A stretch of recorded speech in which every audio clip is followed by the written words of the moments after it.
Hello, thank you for watching. Time to get some more Quran reading done. Yeah, somebody's probably saying, wait, that's not the Quran? Alright. Yeah, it's not the Quran. But here's the connection between what I plan to do right now and the Quran and the Bible.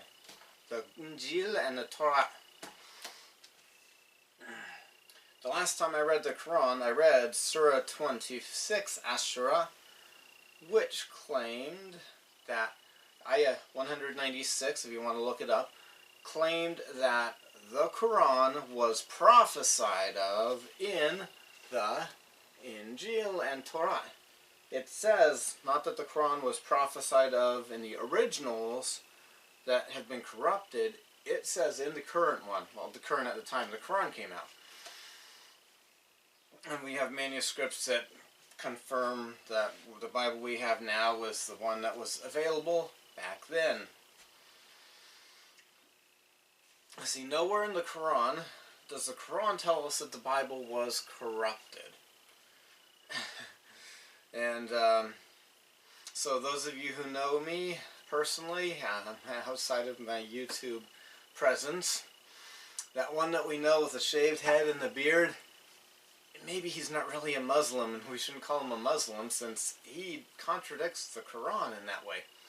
The Quran never says that the Bible has been corrupted. In fact, the Quran speaks about the Bible as if it can still be trusted, as if people should look to it. And the one that we know with the shaved head and the beard, he says that the Bible was corrupted. In fact, he was one of the several Muslims with whom I associate and interact on a regular basis, and I asked them, where in the Bible is the Quran prophesied? And I got no answers from them. I mean, they didn't ignore me, but the answer was not this book, this chapter, this verse, but that one said, well, the Bible was corrupted. And I said, no, I'm pretty sure it didn't say that. And then I double-checked it by finding a website on the internet that has 5 simultaneous English translations of the Quran. It goes verse by verse and has all 5 of these translations listed.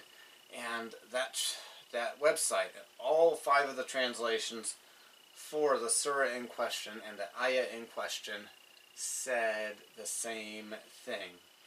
Didn't have the exact same words, but it had synonyms. It had the same point that was made.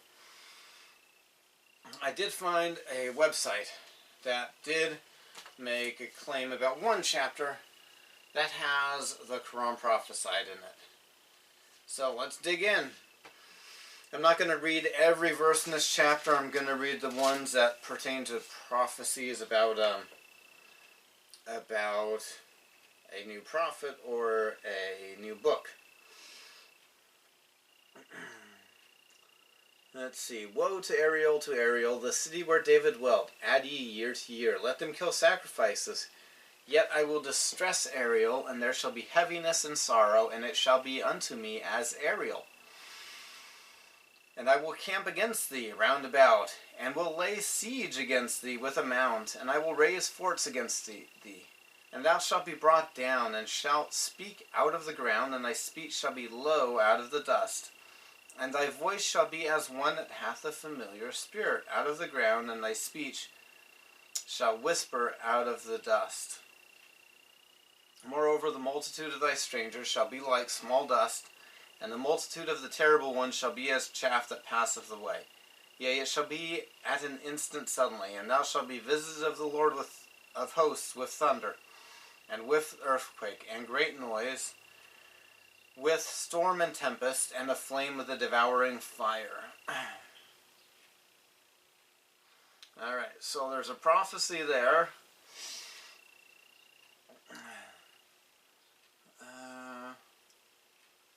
Alright.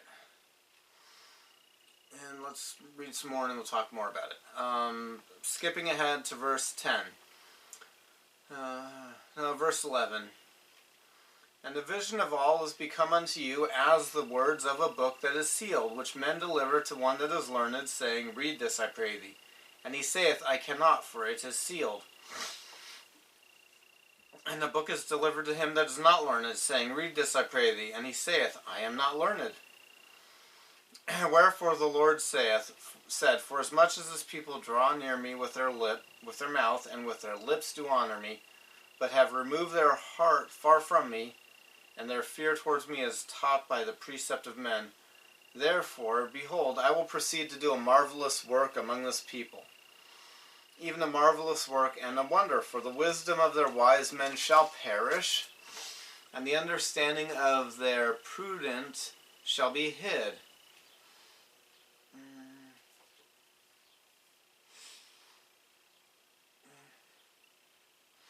18. And in that day shall the deaf hear the words of the book, and the eyes of the blind shall see out of obscurity and out of darkness. The meek also shall increase their joy in the Lord, and the poor among men shall rejoice in the Holy One of Israel. Alrighty. And the last verse says, They also that erred in spirit shall come to understanding, and they that murmured shall learn doctrine. Okay. Did you see the Quran in there? Here's what I saw. It definitely does talk about a new book. If you don't believe there's a new book that there should be in addition to the Bible that as Isaiah ended up in, I question your integrity. But does that prove that the Quran is the new book that's in this chapter? It's not clear. And it does tell us we should expect a new man, because it talks about the word of God being delivered, this book being delivered to somebody who's not learned. Okay? So, is that not learned one Muhammad? Since Muhammad was illiterate, according to some stories, although maybe he was literate. He was a trader. He must have known some kind of reading so he could count his money and things. But so, a not learned man, is that definitely Muhammad? Could be. But Muhammad's not the only unlearned man in history. The unlearned man here is actually Joseph Smith Jr. 3 years of formal education, and then a whole lot of working man's PhD from being a farm boy on the frontier. Sounds strange to call New York State the frontier, but back then it was a frontier. Okay, this book, it starts off talking about people that will be brought down low. Speak out of the dust, having a familiar spirit. Right? And, alright. Now, does that fit the Quran? It doesn't say this book, but it's the same chapter.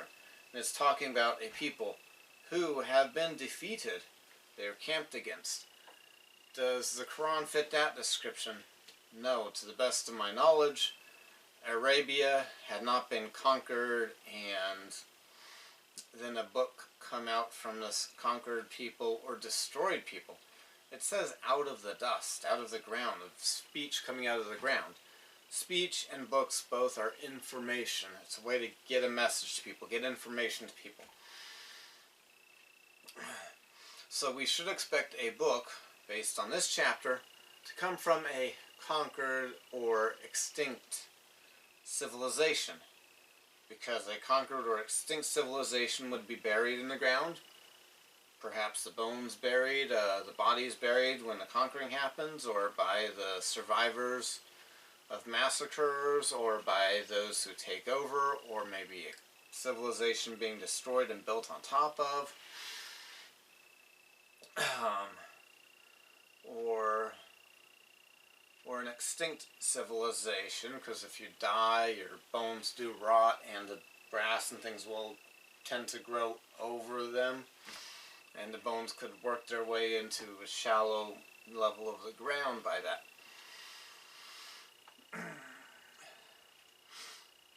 Alright.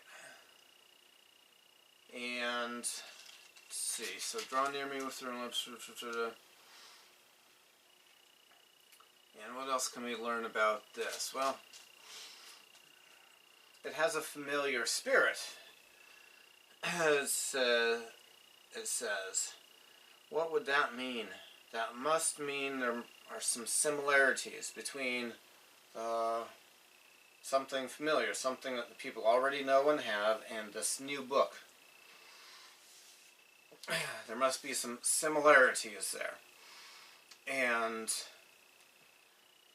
if you've read the Quran and the Book of Mormon and the Bible, I don't see how you could claim that the Quran is more similar to the Bible than the Book of Mormon.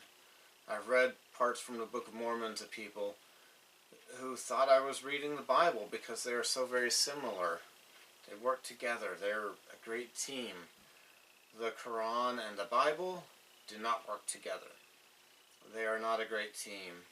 If I'm reading something from the Quran to you, you would probably, if you're a novice on that subject, you probably would not confuse something from the Quran and something from the Bible.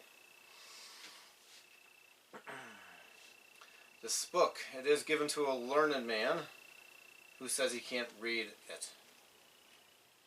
Did that ever happen to the Quran? Not to my knowledge. Did that happen to the Book of Mormon? Oh, yeah. Okay, I said, oh yeah, like the Kool-Aid Man, and I imagine the Kool-Aid Man bursting through the walls here. Thankfully, the Kool-Aid Man does not burst through the walls every time somebody says, oh yeah, like him. Martin Harris took some of the characters from the original Book of Mormon. Joseph Smith wrote them down on a paper, copied them, and it's interesting that the writing gets smaller the further down the page you get, so that makes it look like Joseph Smith was, copying a complete thought or something. Took them to a professor named Charles Anton in New York City. I think it was Columbia University, but one of the universities in New York City. And that professor did say, after he found out the source of these writings, that before he said this quote, he said that there were no angels or things like that, and that the plates should be brought to himself, to the professor. And then Martin Harris pointed out that part of the Book of Mormon was sealed. We still don't have it all yet. Hopefully we'll get it sometime soon. That'll be exciting. When we get the sealed, is it 2/3 or third of, I think it was 2/3, sealed 2/3 of the golden plates. And then the professor said, I cannot read a sealed book.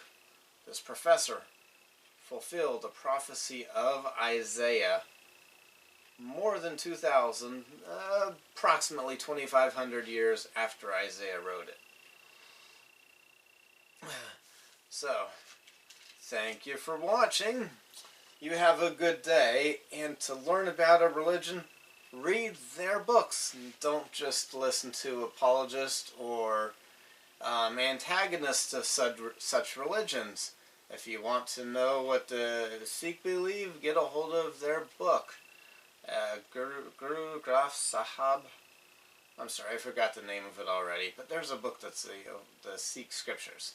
If you now want to know what a true Muslim should think, do, and say, what Islam really teaches, and not what some blowhard, whether he's a blowhard who's against it or a blowhard who's lying to promote it, says, then you read the Quran.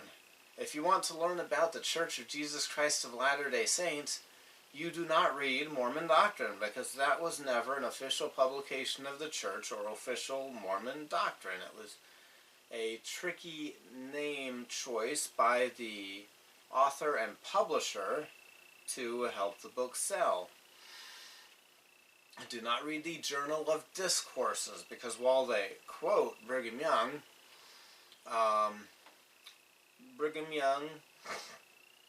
to the best of my knowledge, did not sign off on them, did not double check all of them.